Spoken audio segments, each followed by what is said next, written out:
Wine soups are a speciality chiefly common in the Alpine region. This particular recipe is taken from the 1688 Swiss Koch und Artzney-Buch, Book of Cooking and Remedies. Originally probably a poor man's soup to soak stale bread, mentioned in texts since the Middle Ages, but without specifying its preparation, this recipe enriches the soup with egg yolks, cream and lard, and uses expensive spices. I would add a bit of salt too, as the addition of salt in old recipes is often taken for granted and not mentioned explicitly.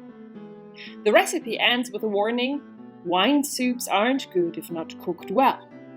The soup would have been served with bread, fresh or toasted.